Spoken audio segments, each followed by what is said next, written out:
Today is Tuesday, September 28th. This is your daily briefing from the Fort Worth Star-Telegram. There will be cloudy skies in Fort Worth today with a high of 93 degrees.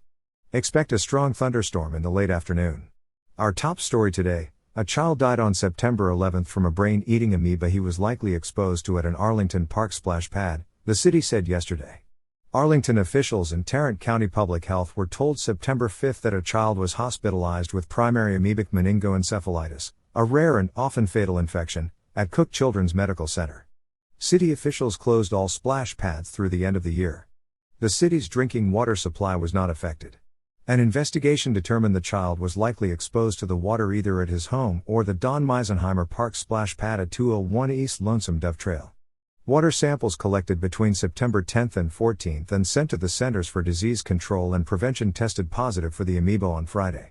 Records from splash pads at Don Meisenheimer Park and the Beacon Recreation Center show that parks and recreation workers did not consistently record or conduct water quality testing, including checking for chlorine.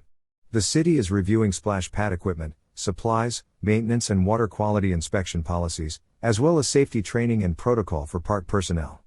The public splash pads passed inspection before the start of the summer season but were not properly checked or maintained, according to the city.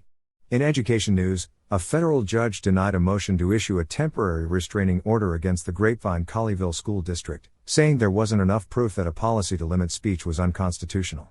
But U.S. District Judge Mark Pittman said in his ruling that he is concerned about the district's uneven implementation of the policy and that it merits review. Mitchell Ryan sued the district and board president Jorge Rodriguez last week in federal court, alleging that his free speech constitutional rights were violated when he spoke about Colleyville Heritage High School's first black principal, James Whitfield, during the August 23 meeting. Ryan was seeking a temporary restraining order against the school district to prohibit limiting speech content during board meetings. Ryan did not speak during the two open forums at Monday night's board meeting. His lawsuit stated that he planned to attend the meeting and future meetings to speak about Whitfield. In pandemic news, Tarrant County reported 58 COVID-19 deaths over the past 3 days, including 31 on Saturday, the most in 3 weeks.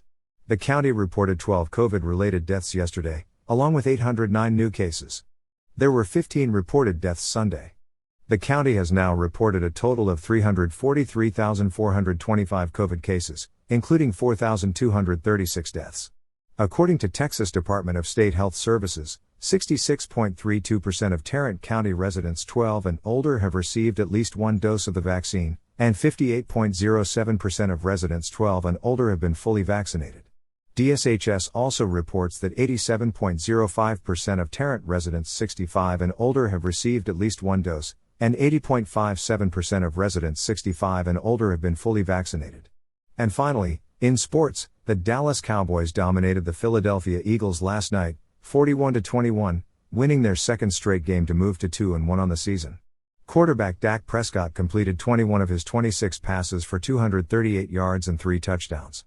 Running back Ezekiel Elliott rushed 17 times for 95 yards and 2 scores. It was the 11th multi-touchdown game of his career, good for third all-time. But it was the team's improved defense that had a coming-out party of its own, showing it isn't the same unit that was among the worst in franchise history during last season's disappointing 6-10 campaign in Coach Mike McCarthy's first year. For the latest in Fort Worth and Tarrant County news, visit star-telegram.com.